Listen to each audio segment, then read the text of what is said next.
Alhamdulillah. Wassalatu wassalamu ala Rasulillah sallallahu alaihi wa ala alihi wa sahbihi wa sallama tasliman katsira, amma ba'd.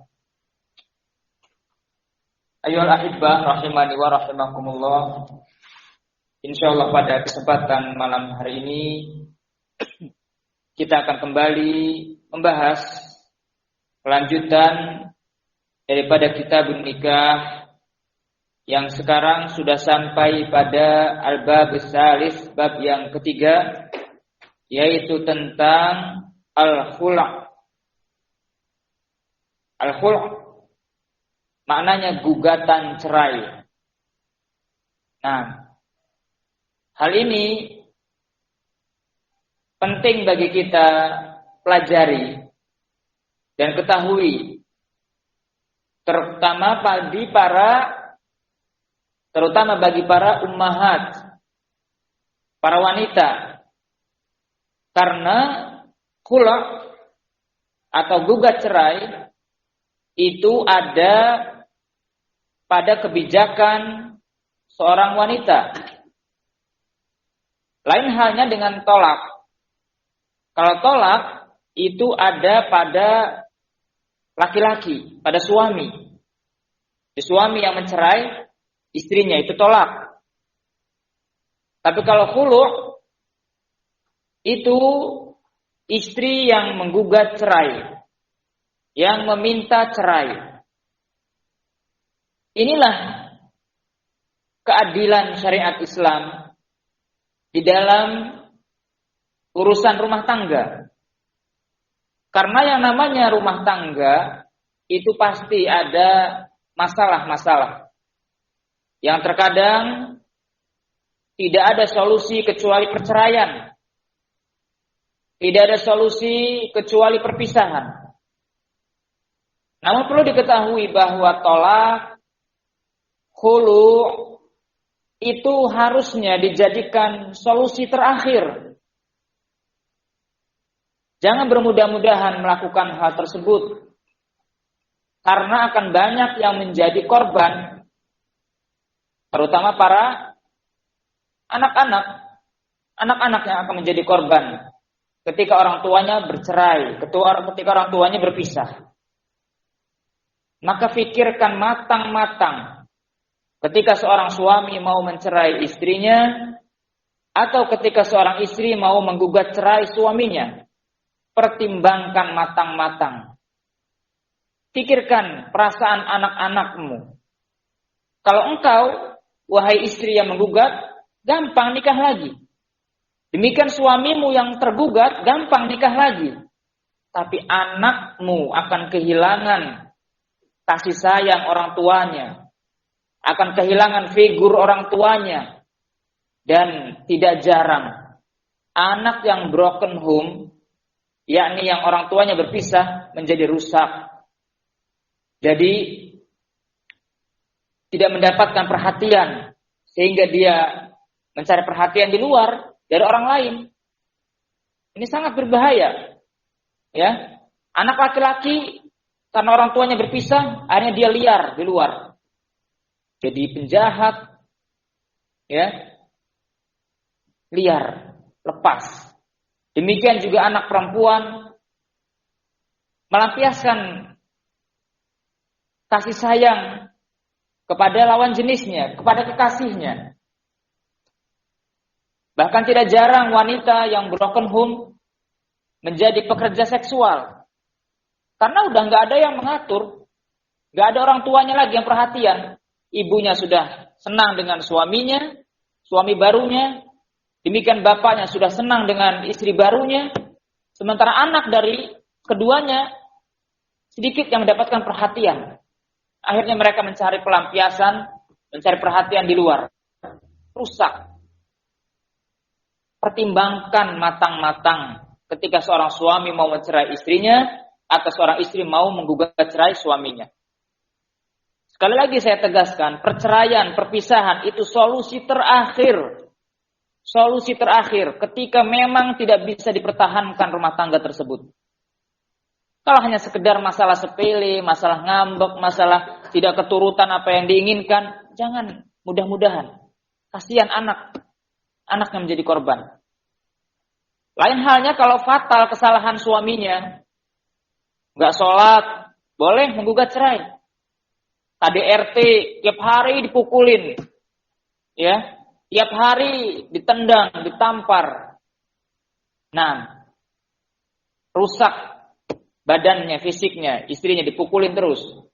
Demikian psikis anaknya juga menjadi rusak karena melihat ibunya dipukulin terus. Maka kalau seperti ini, mungkin bagus kalau solusi terakhir yang diambil perpisahan. Tapi kalau hanya sekedar masalah sepele, masalah ringan, masih bisa diperbaiki, masih bisa dipertahankan, pertahankan rumah tangga. Yang namanya rumah tangga pasti akan ada perselisihan. Ya, yang namanya rumah tangga pasti akan ada perselisihan. Jangan melihat enaknya saja. Ya. Seorang yang belum menikah, yang dilihat pasti enaknya saja. Menikah itu bagi orang yang belum pernah menikah itu ibarat melihat gunung, indah. Ya kan? Kalau kita melihat ke gunung, Masya Allah indah. Demikian seperti melihat laut, indah, biru, terhampar luas. Begitu didatangin, ternyata banyak kayu-kayu kering, kayu-kayu patah, ya kan? Pohon-pohon yang tidak beraturan. Ketika didatangin, dideketin gunung tersebut. Demikian lautan yang indah tadi, begitu didatangin ternyata banyak karang-karang, banyak rumput-rumput laut yang berserakan, sampah-sampah di lautan. Tapi kalau dari jauh, kelihatannya, wah, indah sekali. Gunung itu, indah sekali. Laut itu. Para yang belum menikah, entah itu ikhwan atau akhwat, melihat yang menikah itu sepertinya bahagia, indah. Tidak. Ada batu sandungan. Nah, barakallahu fikum. Ada masalah kerikil-kerikil dalam rumah tangga. Dan itu hal yang wajar. Tidak terlepas. Mau ustadz, mau syekh, ada masalah dalam rumah tangga. Tapi yang menjadi permasalahan, yang menjadi perbedaan adalah bagaimana menyelesaikan masalah tersebut. Nah, yang menjadi pembeda ketika ada prahara dalam rumah tangga adalah cara penyelesaiannya yang beda-beda. Ada masalah, semuanya pasti merasakan masalah. Mustahil kalau pernikahan itu adem ayem. Pasti akan ada ujian-ujian. Pasti akan ada masalah-masalah. Tetapi terkadang habis masalah itu biasanya menjadi rumah tangga lebih harmonis. Ya. Biasanya kalau habis selek gitu kan, habis marahan, ngambekan, setelah damai, setelah mencair suasananya malah jadi makin harmonis. Nah, paham ya? Ada masalah nih, istrinya ngambek misalnya. Seharian nggak ngomong. Kemudian besoknya udah akur lagi. Itu biasanya tambah harmonis. Nah, tambah harmonis. Jadi bisa jadi Allah kasih ujian itu untuk meningkatkan kadar ya kasih sayang sesama keduanya. Nah, barakallahu fikum. Jadi para ikhwan, para akhwat yang belum menikah ya hendaknya menyiapkan mental. Belum. Siapkan mental. Mentalnya ya bahwa pernikahan itu enggak semuanya akan terus mulus, pasti akan ada masalah-masalah dalam rumah tangga. Apalagi kalau masih muda istrinya, suaminya juga masih muda, itu pasti akan banyak kendala. Tapi insya Allah inna ma'al usri yusra. Setiap kesusahan pasti ada kemudahan. Pasti akan ada jalan keluar. Nah, tinggal bagaimana pendewasaan suami istri tersebut di dalam menyelesaikan masalah rumah tangga. Nah, baik, kita lanjutkan pembahasan kembali ke kitab Al-Khuluq.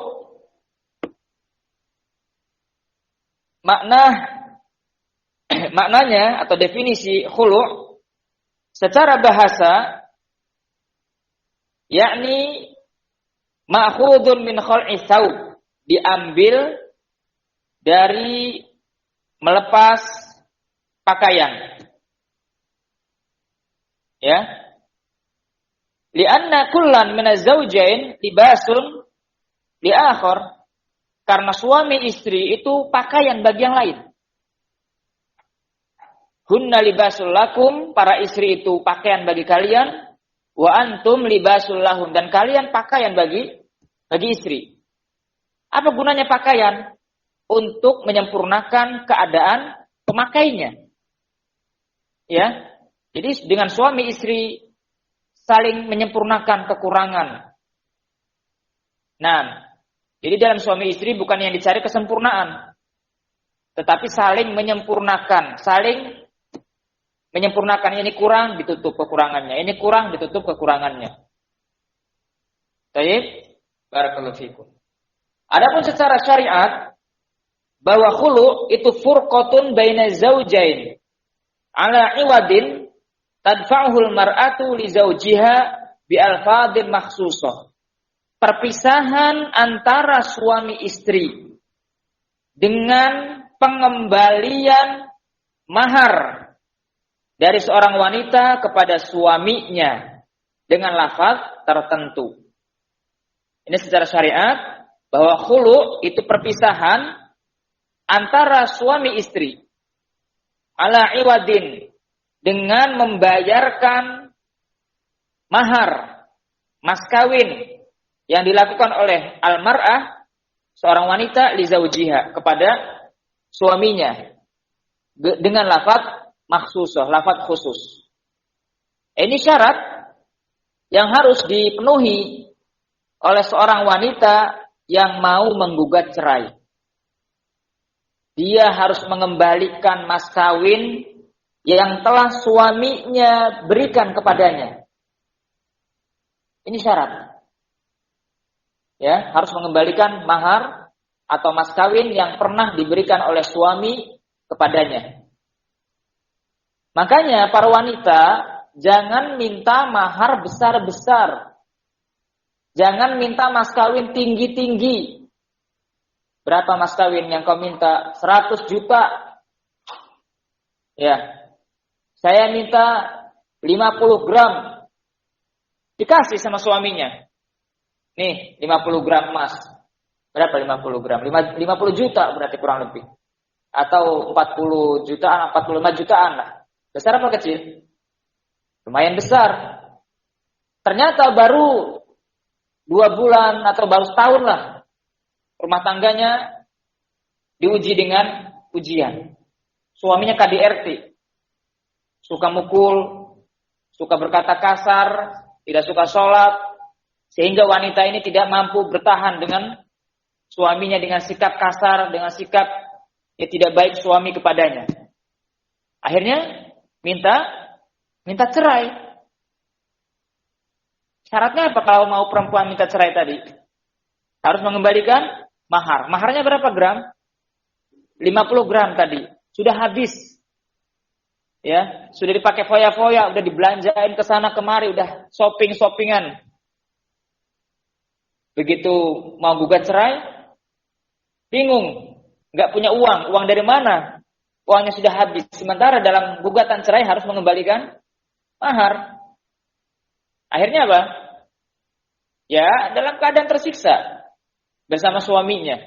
Terus diperlakukan seperti itu. Mau ngembaliin mahar, nggak punya uang, sudah habis. Coba kalau maharnya cuma 2 juta, 3 juta, 5 juta lah misalnya. Gampang aja pinjam. Pinjam sama saudara, pinjam sama teman. Saya pinjam dulu, qadarullah saya di KDRT, saya meminta gugat cerai, saya harus mengembalikan mahar. 5 juta mudah minjem. Tapi kalau minjem 50 juta, siapa yang mau minjemin? Itu kan? Karena jumlahnya besar. Akhirnya susah sendiri. Ya, perempuan tadi susah sendiri. Karena harus mengembalikan mahar dengan jumlah besar dalam keadaan dia nggak punya uang. Maharnya sudah habis dipakai shopping. Tiap hari COD. Ya, tiap hari paket, gak kerasa uangnya habis. Nah, baik, kita lanjutkan. Ya, jadi harus mengembalikan mahar kepada suaminya, kecuali kalau suaminya mengikhlaskan. Sudah, kamu gugat cerai, silahkan. Ya. Saya mau kembalikan mas kawinnya, tidak usah. Bawa saja. Karena mas kawin cuma 500.000. Coba kalau mas kawinnya 50 juta, 100 juta, kembalikan maharnya. Gitu ya. Mas kawin cuma 500.000, ya udah bawa aja. Bawa pakaianmu ke sana. Nah, kan enteng. Ya, jadi ini efeknya kalau minta mas kawin besar-besar susah mengembalikan. Tapi kalau maharnya kecil, ya mungkin suaminya juga udah bawa aja, nggak butuh, cuma 500.000 gitu ya. Nah, masyru'iyatul khula', pensyariatan khula'. Al-khulu' masyru'un. Gugat cerai itu disyariatkan. Itu disyariatkan. Dalam artian ada syariatnya. Bukan kemaksiatan. Ada syariat, ada syariatnya. Liqaulihi ta'ala, sebagaimana firman Allah dalam surat Al-Baqarah ayat 229. Fa in khiftum, kalau kalian para wali takut alla yuqima hududallah, kedua pasangan suami istri ini tidak bisa menegakkan batasan-batasan Allah, fala junaha alaihima fi maftadat bih, maka tidak ada dosa bagi keduanya untuk mengembalikan pembayaran mahar yang telah dibayarkan oleh suaminya. Ini gugatan cerai dengan mengembalikan mahar. Berusaha dipertahankan, tapi kalau dengan dipertahankan justru tidak semakin baik keadaannya, maka tidak ada dosa bagi keduanya untuk mengembalikan mahar ya dari seorang wanita dibayarkan kepada suaminya. Baik, barakallahu fikum. Jadi harus mengembalikan mahar.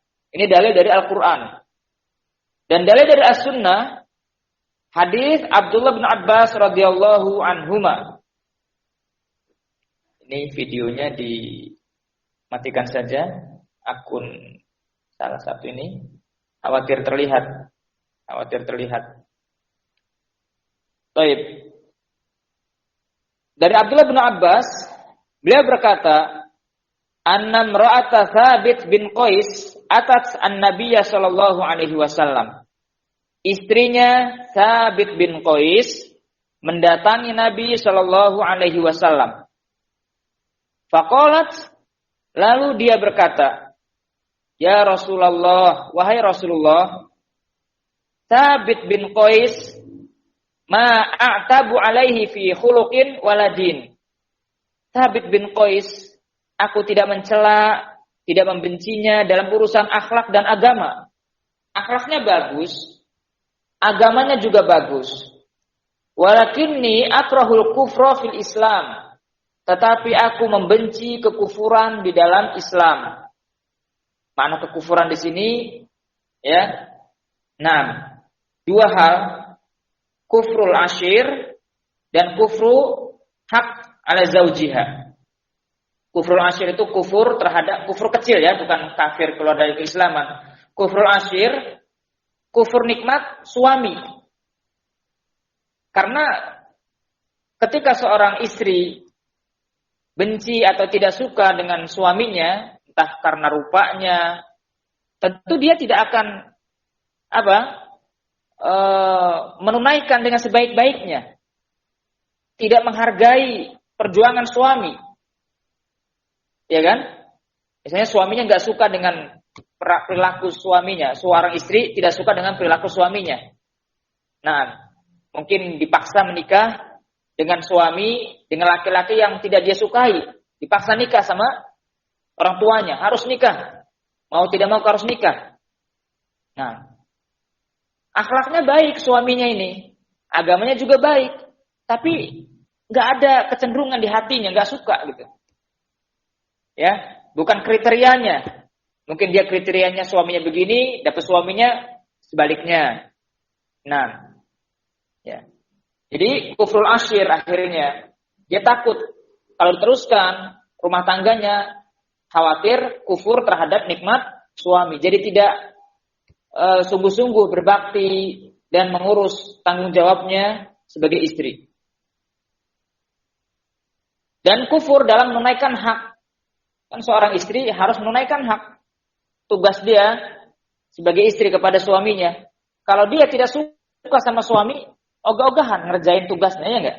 Ogah-ogahan. Dosa tidak? Berdosa. Maka istrinya Thabit bin Qais ini tidak mau berlarut dalam dosa karena ketidaksukaan pada suaminya, sehingga nanti melalaikan tanggung jawab sebagai istri. Maka dia mengajukan kepada Rasulullah Shallallahu Alaihi Wasallam meminta khulu, meminta gugat cerai. Nah, faqala Nabi Shallallahu Alaihi Wasallam, maka Nabi berkata kepada istrinya Thabit bin Qais, ataruddina alaihi hadiqata, apakah kamu siap mengembalikan kebun kepadanya? Karena maharnya, mas kawinnya ketika menikah adalah kebun. Maka ketika wanita itu mengadu kepada Rasulullah minta cerai, Rasulullah katakan, kamu siap kembalikan kebunnya, yakni mahar yang pernah diberikan oleh suamimu kepadamu. Qalat, istrinya Thabit bin Qais mengatakan, na'am, siap. Faqala Rasulullah, iqbilil hadiqah. Nabi berkata kepada Thabit, terimalah kebun tersebut. Ya, pengembalian mahar tersebut, terima. Wa talliqha tatliqa, dan pisahkan ia. Dan pisahkan dia. Terjadi perpisahan. Hadis rawahul Bukhari. Namun para ulama menyimpulkan daripada hadis Thabit bin Qais ini, yaitu ketika seorang wanita mau menggugat cerai, tidak segampang itu langsung ngomong ke suami, saya gugat cerai. Tidak. Harus di hadapan hakim. Ya, sebagaimana istrinya Thabit datangnya ke siapa? Rasulullah sebagai hakim. Hakimlah yang memutuskan. Karena sebetulnya suaminya tidak menginginkan perpisahan. Suaminya, ya, khulu itu pada dasarnya suaminya tidak menginginkan perpisahan. Suaminya masih tetap ingin bersama istrinya.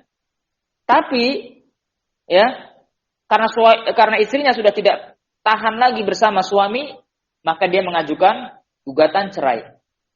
Namun tidak langsung berkata, wahai suami, saya minta gugat cerai, ini mas kawinnya, saya kembalikan. Bukan seperti itu caranya. Tetap harus mendatangi hakim ke KUA, mengajukan gugatan cerai. Kalau nikahnya nikah tertulis di dalam negara, nikah resmi. Namun kalau nikah siri, mungkin yang menikahkan ustadz setempat, ya, atau ketua DKM misalnya, nah bukan KUA dari negara, maka juga sampaikan kepada dia, datang.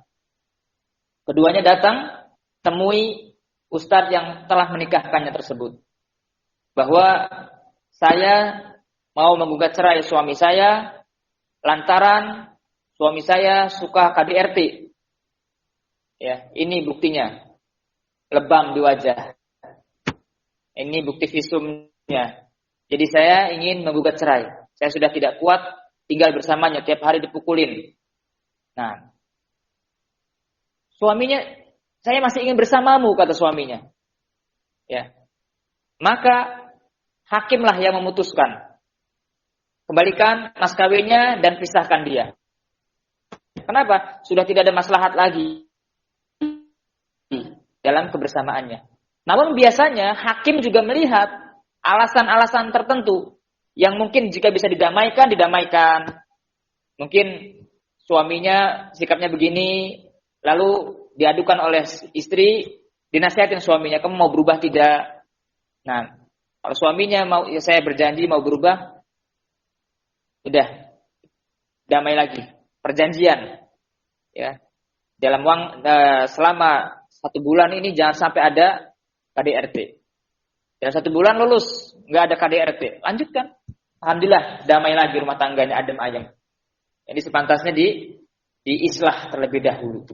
Namun kalau sudah tidak bisa dipertahankan, ya mau bagaimana? Contohnya Thabit bin Qais ini, istrinya sudah nggak tahan, ya sudah tidak tahan, sudah nggak suka.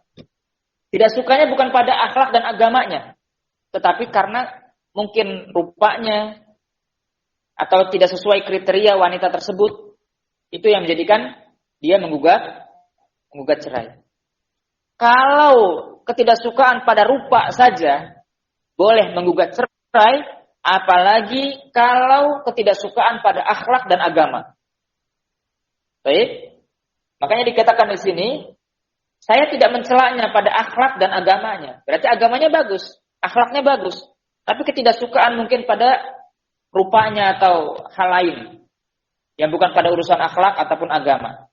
Maka kata para ulama, jika kerusakan itu pada akhlak, kerusakan itu ada pada agama, dia nggak suka sholat, dia suka datang ke dukun, dia suka ini dan itu, ya melanggar batasan-batasan syariat, atau akhlaknya jelek, suka minum-minuman, suka berzina, main perempuan, jajan misalnya, atau suka akhlak KDRT, mukul atau lain sebagainya, itu lebih utama lagi kalau seorang istri mau menggugat cerai. Artinya lebih boleh lagi kalau istri mau menggugat cerai. Paham? Nah, barakallahu fikum. Nasallallahu alaihi wal afiyah. Mudah-mudahan kita semua tidak diuji dengan permasalahan rumah tangga yang mengakibatkan perpisahan. Sekali lagi saya tegaskan, yang kalau berpisah antara suami istri, kamu suami gampang nikah lagi, kamu istri gampang nikah lagi, tetapi anak-anakmu yang akan menjadi korban. Pertimbangkan matang-matang, jangan hanya karena ngambek sesaat, karena tidak keturutan apa yang diminta, langsung gugat cerai, langsung mencerai istri. Jangan. Pertimbangkan matang-matang, lihat pada maslahat ke depan anak-anakmu. Anak-anak dari yang broken home itu banyaknya rusak. Ya, anak-anak yang suami istri, bapak ibunya bercerai itu banyak rusak, banyak yang menjadi rusak. Perempuan minta perhatian dari pacarnya, lawan jenisnya. Demikian juga laki-lakinya, anak laki-lakinya jadi penjahat, rampok, minum-minuman, nggak pernah pulang ke rumah. Pulang ke rumah nggak dapat perhatian, ibunya sudah dengan suami barunya, ya, bapaknya sudah dengan istri barunya, anaknya jadi korban. Maka kalau masih bisa dipertahankan rumah tangga itu, bisa diperbaiki, bisa saling komitmen lagi, pertahankan rumah tangga. Jangan sampai bercerai. Nah, bercerai itu obat terakhir, solusi terakhir kalau memang sudah tidak bisa dipertahankan rumah tangga, berpisah. Nah, barakallahu fikum. Wallahu ta'ala alam. Bisawab, bisawab, bisawab, bisawab, bisawab, bisawab.